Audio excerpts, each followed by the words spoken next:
శ్రీ విఘ్నేశ్వరాయ నమ. శ్రీ గురుభ్యో నమ. శ్రీ జగదంబికాయ నమ.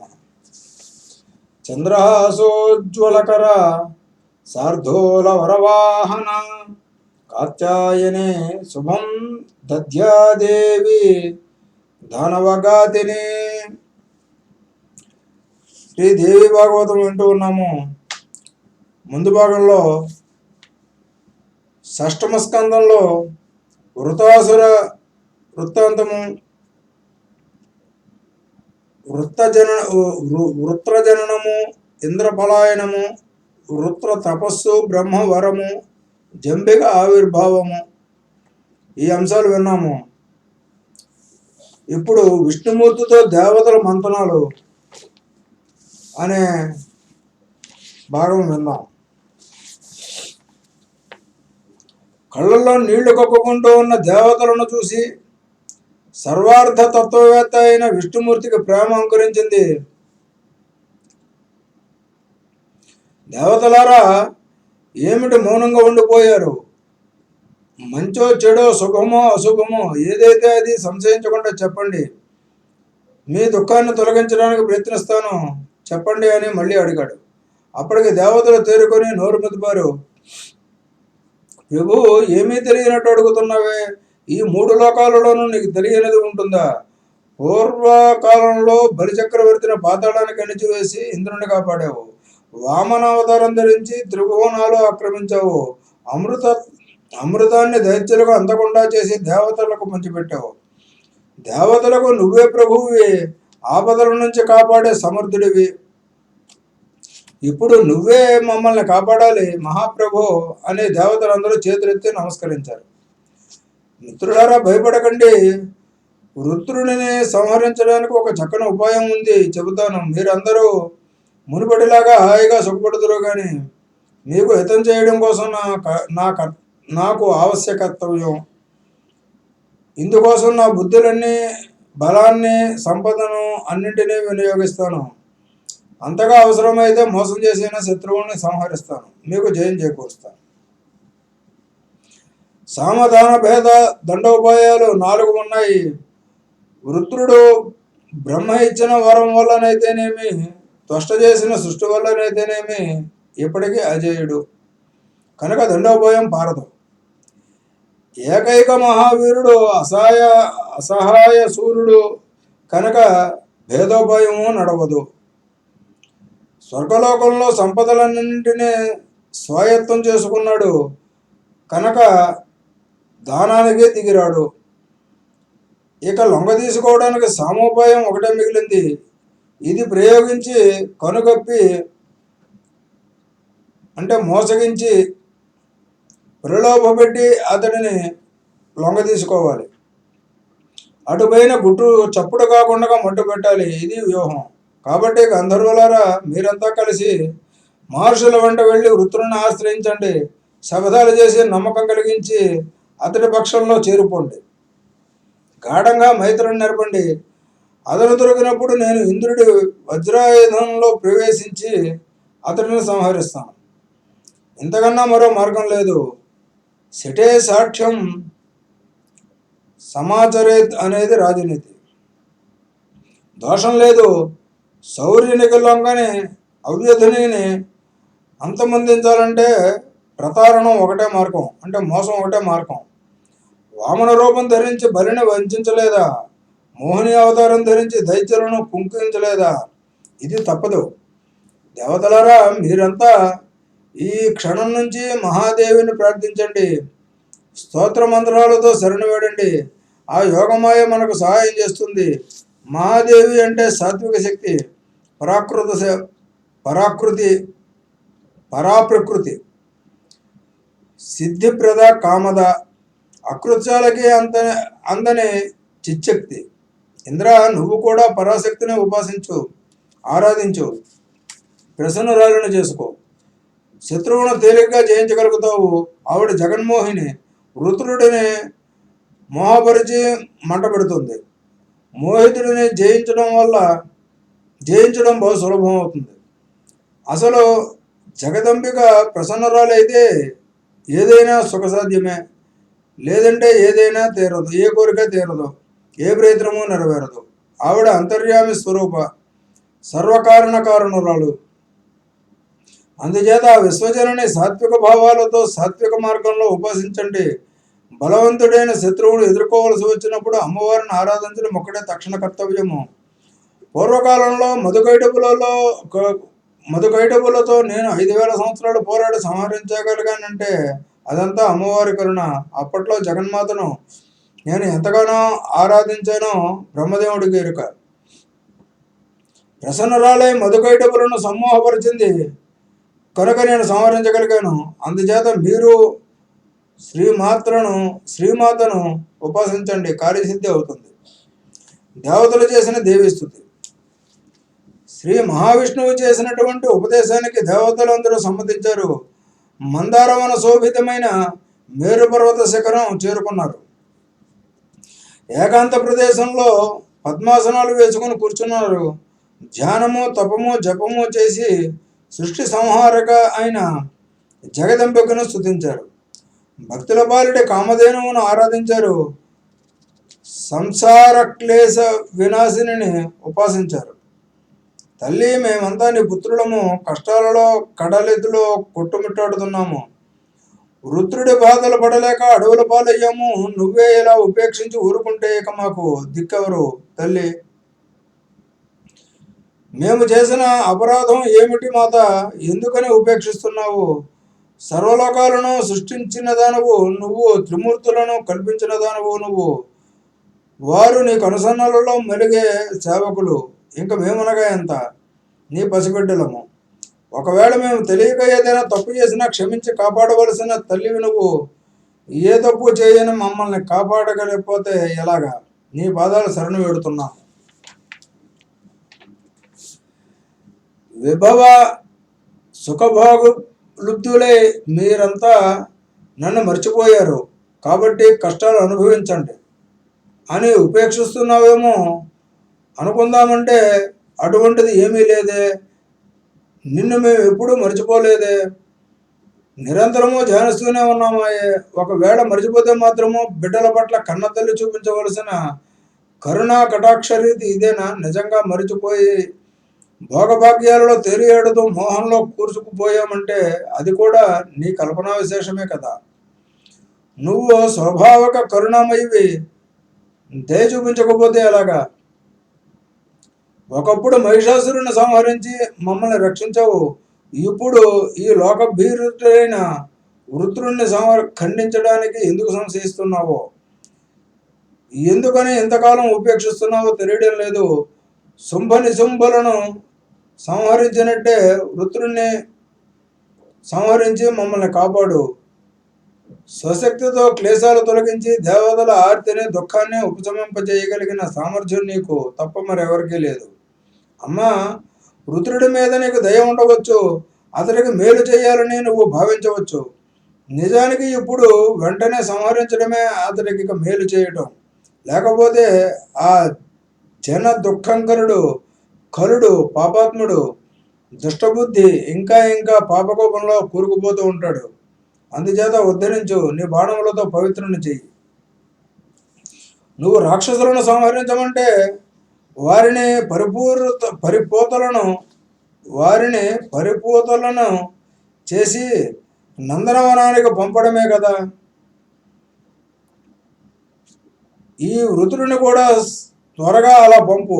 ఇతడు నీ సేవకుడని, నీ దయకు పాత్రుడని మేము విశ్వసించలేకపోతున్నాము. అటువంటి వాడే అయితే మమ్మల్ని ఎందుకు విశ్వసిస్తాడు? మేము నీ పాదసేవకులమే కదా, నీ దయకు పాత్రులమే కదా.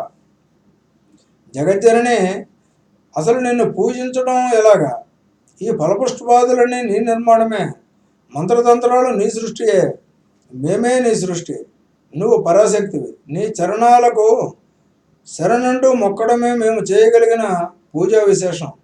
సంసార జలదిని దాటించే నౌకలు నీ పాదపద్మాలు. వాటిని అర్చించగలిగిన మానవులు ధన్యులు, యోగ్యులు.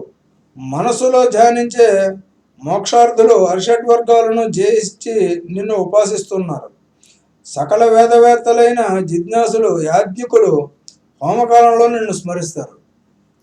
దేవతలకు యజ్ఞభాగాలను పంచి తృప్తిపరిచే స్వాహాదేవిని నువ్వు, పితృదేవతలను సంతృష్టి కలిగితే స్వదా స్వరూపాన్ని నువ్వు, మేధ, కాంతి, శాంతి, బుద్ధి అన్నీ నువ్వే. నిన్ను సేవించిన వారికి ఇవన్నీ అందించి మహావైభవం ప్రసాదిస్తున్నావు. నువ్వు దయామయివి, కృపాస్వరూపవి. దేవతల స్థుతులకు జగదీశ్వరి సంతృప్తి చెందింది, ప్రత్యక్షమయ్యింది. సౌందర్య రాశి, సర్వాభరణ భూషిత, తన్వి, పాశాంకుశధరణి, చతుర్భుజ చిరుగంటల చప్పుడులతో మనోహరంగా ఉన్న మలనువులు ధరించింది. నూపురాల గలగలలో, కంకణాల గణగణలో, శిరస్సు మీద రత్న కిరీటము, దాని మీద చంద్రరేఖ, చిరునవ్వులు చిందిస్తూ సుందరముఖారవిందంలో ముచ్చటగా 3 కన్నులు, పారిజాత పుష్ప సంకేతం లాంటి శరీరఛాయ, ఎర్రని వస్త్రాలు, రక్తచందన చర్చ, ఒక దయాసముద్రం, ఒక కరుణాసాగరం, ప్రసన్నముఖి, సర్వశృంగ వేషారాఢ్య, సర్వదైత్యారణి, సర్వజ్ఞ, సర్వకర్త్రి, సర్వాధిష్టాన రూపిణి, సర్వ వేదాంత సంసిద్ధ, సచ్చిదానంద రూపిణి. దేవతలంతా సాష్టాంగ నమస్కారాలు చేశారు. ఏమిటి పని, నన్ను ఎందుకు పిలిచారు అని అడిగింది. దేవతలు వినయంగా అభ్యర్థించారు. జగన్మాత దేవతలందరినీ పీడించుకు తింటున్న వృత్తుని సమ్మోహనపరచు, అతడు దేవతలను విశ్వసించేటట్టు విమోహపరచు, అతడిని సంహరించే ఆయుధానికి తగిన బలము శక్తి సమకూర్చు, అతడు దానితో సంహరింపబడేలా చూడు. దేవతల ఈ అభ్యర్థనకు జగన్మాత సరైంది. వెంటనే అంతర్ధానం చెందింది. దేవతలు సంబరపడి తమ తమ నిలయాలకు బయలుదేరారు. దేవతలు, ఋషులు అందరూ కలిసి వృత్రుడి ఆశ్రమానికి బయలుదేరారు.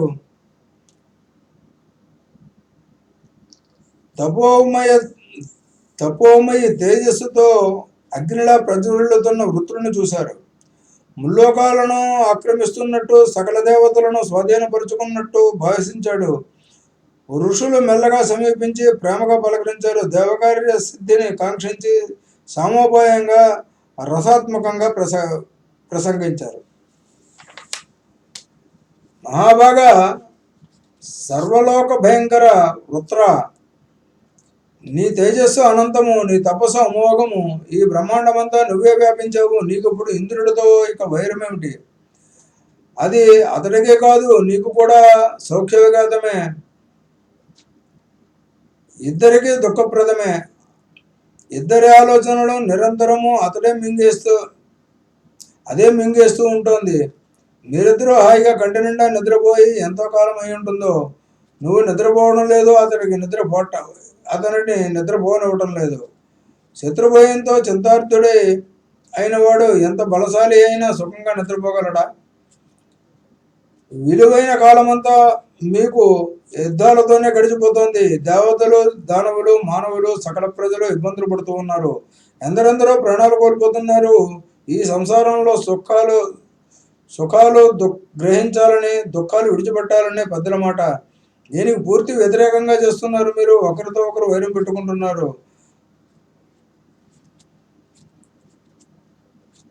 అంటే ఒకటితో వైరం పెట్టుకుంటున్నాడు అంటే ఇక వాడికి సుఖం ఉండదు అనేది ఖచ్చితమైన నిర్ణయం. దీన్ని సంగ్రామ రసికులైన సూర్యుడు అభిలషించి ప్రశంసించవచ్చును, కానీ పండితులు మాత్రం హర్షించరు. పంచేంద్రియ సుఖాలను హరిస్తుంది యుద్ధం. శృంగార చతురులు పుష్పాలతోనైనా యుద్ధాలు చేయకూడదంటారు.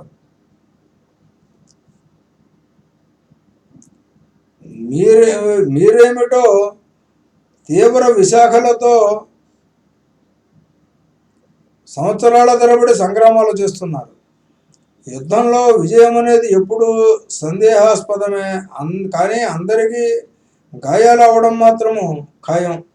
జయాభిజయాలే కాదు, విశ్వమంతా దైవాధీనము. ఇది తెలిసి మీరు కలహించుకుంటున్నారంటే ఏమనాలి? సకాలంలో స్నానం చేయడము, భోజనం చేయడము, శయనించడము, భార్యతో పరిచర్యలు పొందడము, ఇవి కదా సంసారంలో సుఖాలు. వీటిని మీరు పొంది ఎన్ని వందల సంవత్సరాలు అయిందో ఒకసారి ఆలోచించు. యుద్ధంలో ఏ సుఖం ఉందని మీరు కత్తులు దూసుతున్నారో మాకైతే ఇంతకీ అర్థం కావటం లేదు. మరణించాక ఏదో స్వర్గ సుఖం లభిస్తుందంటారు. దానికోసమైనా జీవితకాలాన్ని వృధా చేసుకోవడం, ఇది చాలా ప్రలోభ పెట్టే వాక్యం. ఇంతకన్నా పనికిమాలిన మాట మరొకటి ఈ సృష్టిలో, ఈ వాన్మయంలో ఉంటుంది అని మేము అనుకోము. బాధకు ఓర్చుకొని అందమైన దృఢమైన శరీరాన్ని ముక్కలు చేసుకుని రణరంగంలో కుక్కలకు నక్కలకు అప్పగించేటు పైన స్వర్గ సుఖాలను ఏం పొందుతారు అనడం కన్నా అంతకు పైన స్వర్గ సుఖాలు పొందుతాను అనడం కన్నా మూర్ఖత్వం ఉంటుందా? ఎంతటి మూర్ఖుడైనా ఇది కోరుకుంటాడా?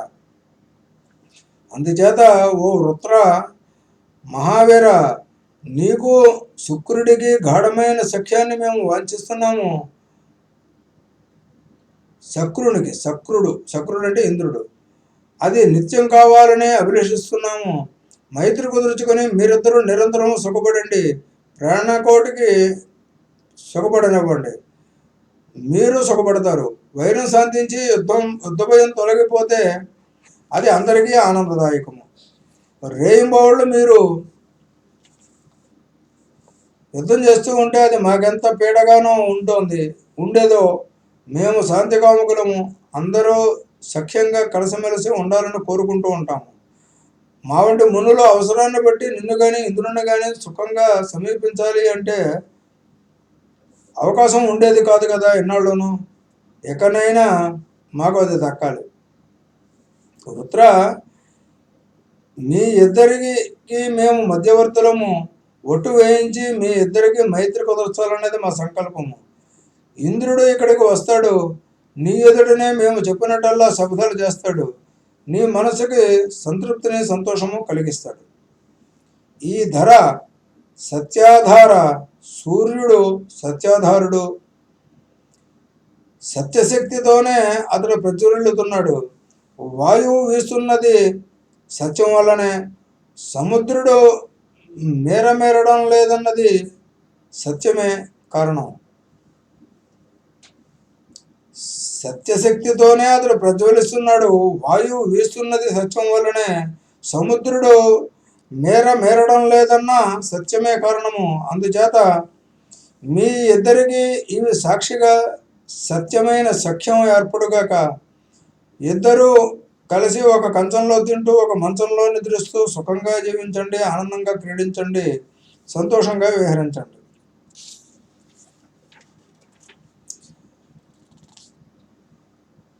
వృత్ర దేవేంద్రుల సంధి. మహర్షుల ప్రసంగానికి వృత్రుడు ప్రసన్నుడయ్యాడు, వినయంగా స్పందించాడు. మహానుభావులారా, మీరంతా మహాతపస్సులు, మానవీయులు. మీ వంటి మహామునులు మిథ్యావాదాలు చెయ్యరు. సదాచారపరాయణులు, శాంతచిత్తులు. మీరు మోసాలు చేయరు, మీకు అవి తెలియవు కనుక చెబుతున్నాను. శత్రుత్వం పెట్టుకున్న వాడితో, శఠుడితో, స్తబ్దుడితో, కాముకుడితో, తేజోహీనుడితో బుద్ధిమంతుడు ఎవడో సఖ్యం చెయ్యడు. మీరంటున్న ఇంద్రుడు సిగ్గులేనివాడు, దురాచారుడు, బ్రహ్మహత్య మహాపాతకి, లంపటుడు, శఠుడు. ఇలాంటి వాడిని ఎప్పుడు ఎవడో విశ్వసించడు. మీరంతా నిపుణులు. ఏ రకమైన ద్రోహబుద్ధి లేనివాడు, శాంతచిత్తులు కనుక అతివాదుల చిత్త ప్రవృత్తులను గురించి మీకు బొత్తిగా తెలియదు. ఈ మాటలకు మునులు నగరపోయారు, అయినా ప్రయత్నం విడిచిపెట్టలేదు. సంభాషణ కొనసాగించారు. వృత్ర, ఎవడు చేసుకున్న కర్మ వాడు అనుభవిస్తాడు. అది శుభమైన అశుభమైన అనుభవించక తప్పదు. ఒకడికి ద్రోహం చేసి ఎవడైనా శాంతిగా బతకగలడా? ఎంతగా మనస్సుని చంపుకుంటే మాత్రము వాడికి శాంతి ఉంటుందా? విశ్వాసఘాతకుడు నరకానికి పోతాడు, బతికుండగానే మహాదుఖం అనుభవిస్తాడు. బ్రహ్మహంతకులకు నిష్కృతి ఉంది, సురాపానం చేసిన వారికి ప్రాయశ్చిత్తం ఉంది, విశ్వాసఘాతులకు మిత్రద్రోహులకు మాత్రము నిష్కృతి లేనే లేదు. అందుచేత ఓ సర్వజ్ఞుడా, ఇంద్రుడితో సంధి కుదుర్చుకోవడానికి నీ మనసులో ఉన్న నియమం ఏమిటో నువ్వే చెప్పు. దాని ప్రకారమే మీ ఇద్దరికి ఒడంబడిక కుదురుస్తాము, మైత్రి ఏర్పరుస్తాము. విప్రులారా, నాకున్న వరం మీకు తెలుసు కదా. ఎండిన వస్తువుతో కానీ, తడిసిన ఆయుధంతో కానీ, రాత్రితో కానీ, వజ్రంతో కానీ, రాత్రిపూట కానీ, పగటిపూట కానీ, ఇంద్రుడి చేతిలో కానీ, దేవతల చేతిలో కానీ నేను వ్యాజ్యుణ్ణి కాను. ఇది బ్రహ్మదేవుడు ఇచ్చిన వరం. దీనికి కట్టుబడి మీరు సంధి కుదర్చగలిగితే కుదర్చండి, అది ఒక్క ఇంద్రుడితోనే. ఈ నియమాన్ని మునీశ్వరులు వెంటనే అంగీకరించారు. ఇంద్రుడిని వినిపించారు. అతడి సమక్షంలో నియమం మరొకసారి స్పష్టంగా వినిపించారు. ఇంద్రుడు అంగీకరించారు. చెయ్యమన్న శబదాలన్నీ చేశాడు, వెయ్యమన్న ఒట్లు అన్నీ వేశాడు. అప్పటికి ఇంద్రుడికి భయం వదిలిపోయింది, జ్వరం తగ్గిపోయింది. అగ్నిదేవుడు సాక్షిగా మునీశ్వరుల సన్నిధిలో వృత దేవేంద్రులకు సంధి కుదిరింది.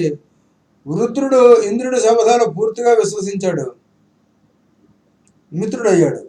ఇద్దరు ఆత్మీయంగా సహచరులయ్యారు.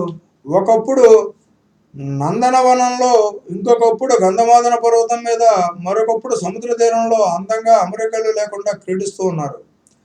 వృత్రుడు మైమరిచి ఆనందిస్తూ ఉన్నాడు. ఇంద్రుడు మాత్రం ఎప్పటికప్పుడు ఉపాయాలను ఆలోచిస్తూనే ఉన్నాడు. అతను సంహరించే అవకాశం కోసం జాగరూకుడే ఎదురు చూస్తూ ఉన్నాడు. ఎప్పుడూ ఉద్విగ్నంగానే కనిపిస్తూ ఉన్నాడు.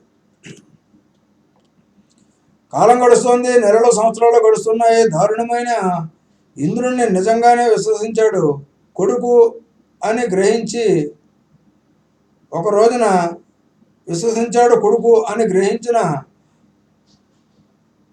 ఒక రోజున త్వష్ట స్వయంగా బయలుదేరి వృత్రుడి దగ్గరికి వచ్చాడు. అయినా వృత్ర, హితం చెబుతున్నాను వినరా తండ్రి. శత్రుత్వం పెట్టుకున్న వాడిని ఎప్పుడు నమ్మకూడదు. ఇంద్రుడు నీతో కృతవైరుడు, పైగా అసూయపరుడు, పరమ లోభి, ఐశ్వర్య మదమత్తుడు, ద్వేషపరాయణుడు, పరుల దుఃఖాలకు పండగ చేసుకునే నీచుడు, పరదారాలంపుడు, పాపి, నయవంచకుడు,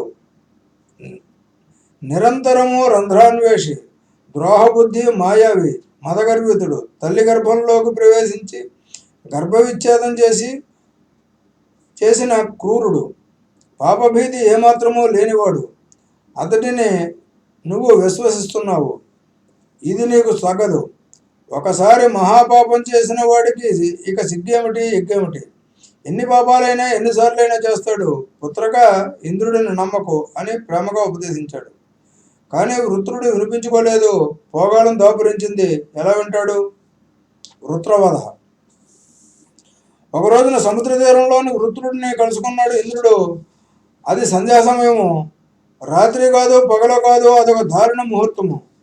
ఇంద్రుడికి ఆలోచన మెదిలింది. ఇది సంధ్య, రౌద్రరూపిణి. రాత్రి పగలు కాదు, వరదానంలో ఇవి రెండే కదా మినహాయింపులు. వీడిని సంహరించడానికి ఇది తగిన సమయము. ఒంటరిగా ఉన్నాడు, కనుచూపు మేరలో జనసంచారం లేదు, బాగా దొరికాడు అనుకుని విష్ణుమూర్తిని స్మరించాడు. ప్రణాళిక ప్రకారము నారాయణుడు అదృశ్య రూపంలో వచ్చి వజ్రాయుధంలో ప్రవేశించాడు.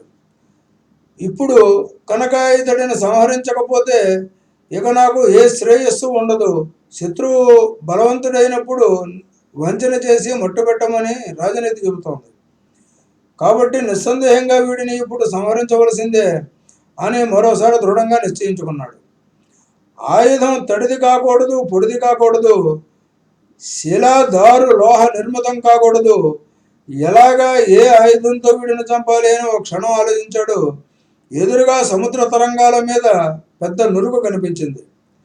అవును, అది తడి కాదు, పొడి కాదు, శిలాదారు లోహాలతో ఏదీ కాదు. దానిని ఆయుధంగా ఉపయోగిద్దాం అనుకున్నాడు. ఒక్కసారి జగన్మాతను ఆదిశక్తి పరాశక్తిని మనసా ధ్యానించాడు. ఆ పరాశక్తి తన తేజోంశను ఆ పేనపుంజంలో, అంటే నురుగులో ప్రవేశపెట్టింది. ఇంద్రుడు తన వజ్రాయుధాన్ని వృత్రుడి కంటపడకుండగా ఆ నురుగులో ముంచాడు. పేనావృతమైన వజ్రాయుధాన్ని వృత్రుడిపైకి విసిరాడు. అంతే, అది తగలడంతో పర్వత శిఖరంలాగా కూలిపోయాడు వృత్రుడు. దేవేంద్రుడు ఆనందపరవశుడయ్యాడు. మహర్షులు సంతోషించారు, ఇంద్రుణ్ణి స్తుతించారు. దేవతలు సంబరపడ్డారు. అందరూ కలిసి జగన్మాతను భక్తి ప్రపత్తులతో ధ్యానించి స్తోత్రాలు చేశారు.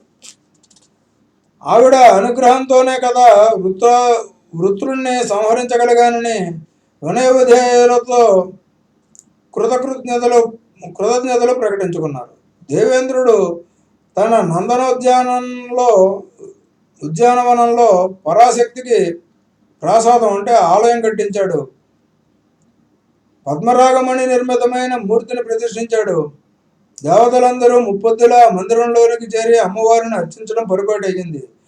నిర్జరులందరికీ జగదీశ్వరయ్య కులదేవత ఎలవేలిపోయింది.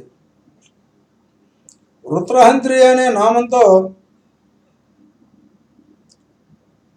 నామధేయంతో అప్పటి నుండి ఆరాధనలు అందుకుంటోంది. తరువాత దేవేంద్రుడు మహావిష్ణువును భక్తితో పూజించి సంతోషపరిచాడు. వాయువు సుఖప్రదంగా తెరిచి వీచింది. దేవ గంధర్వ యక్ష కిన్నెరాదులందరూ వృతవధతో సంబరాలు జరుపుకున్నారు.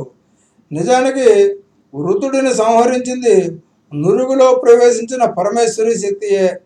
అయినా ఇంద్రుడు పైకి కనిపించే కారణమయ్యాడు కనుక వృత్రహంత అనే కీర్తిని తాను పొంది ఉప్పొంగిపోయాడు. మహర్షుల పశ్చాత్తాపం. వృత్రవాదన కనులారా చూసి ఇంద్రుడు అర్చనలు అందుకొని విష్ణుమూర్తి వైకుంఠపురం చేరుకున్నాడే కానీ మనసు ఆందోళన పడుతోంది. ఇంద్రుడు మనసులో భయపడుతూనే ఉన్నాడు. అమరావతికి చేరుకున్నాడు. సంధి కుదిర్చిన మహర్షులు భయపడ్డారు.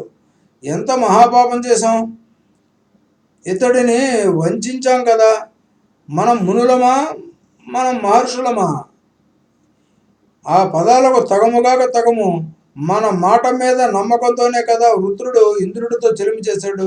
ఇంద్రుడేమో విశ్వాసఘాతకుడు అయ్యాడు. ఇంద్రుడితో సాంగత్యం వల్ల మనము విశ్వాసఘాతకులం అయ్యాము.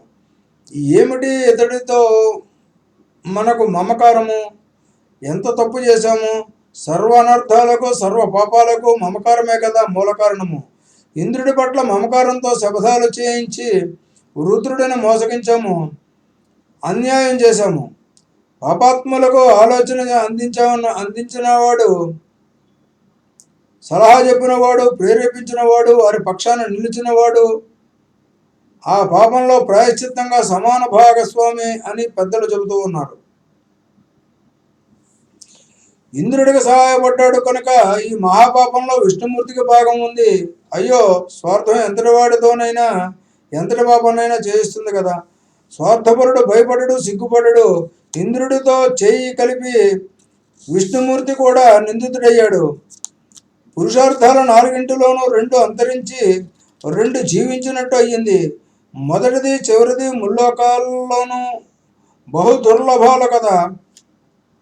అర్ధకామాలే అందరికీ సమ్మతమైనవని ప్రశస్తనీయము. ధర్మం అంటూ మహానుభావులైన గొంతు చించుకోవడం వట్టి దంభమేమో. ఆచరణలోకి వచ్చేసరికి వారు అర్ధకామాలకు లొంగిపోతారన్నమాట. ఇంతే కదా మా ప్రవర్తన వల్ల తేలింది. మునీశ్వరులు ఈ విధంగా మనస్తాపానికి లోని నిరుత్సాహంగా విమనస్కంగా తమ ఆశ్రమాలకు మెల్లగా చేరుకుంటున్నారు. ఇంద్రుడి చేతిలో వృత్రుడు అన్యాయంగా మరణించిన దుర్వార్త తెలిసిన త్వష్ట దారుణంగా రోధించాడు, దుఃఖించాడు, పరితపించాడు. క్షణంలో ఒక నిర్వేద భావం అలముకుంది. పుత్రుడి ఆశ్రమానికి వెళ్ళాడు. కళేబరను చూసి బావురుమన్నాడు. కొంతసేపటికి తేరుకొని తనను తానే ఓదార్చుకుని శాస్త్రీయంగా ఉత్తరక్రియలు జరిపించాడు. నదీ జలాలలో స్నానం చేసి పుత్రుడికి నీళ్లు వదులుతూ ఉన్నాడు. శోకం పట్టలేక మిత్రఘాతకుడైన దేవేంద్రుని ఒక్క పెట్టును శపించాడు. శపథాలతో మోసగించి నా పుత్రుడిని సంహరించినట్టే ఇంద్రుడు కూడా మహా దుఃఖాన్ని పొందుగాక అని శపించి త్వష్ట అక్కడి నుంచి నిలవలేక మేరు శిఖరానికి వెళ్ళిపోయాడు. తీవ్ర నియమాలతో ప్రచండంగా తపస్సు చేసుకున్నాడు. వ్యాస భగవానుడు కథ ఇక్కడ దాకా చెప్పి ఒక క్షణం ఆగాడు. వెంటనే జనమేజయుడు ప్రశ్నించాడు. ఏం ప్రశ్నించాడు? వ్యాసుడు ఏం చెప్పాడు? వచ్చే భాగంలో విందాము. స్వస్తి. శ్రీ జగదంబార్పణమస్తు.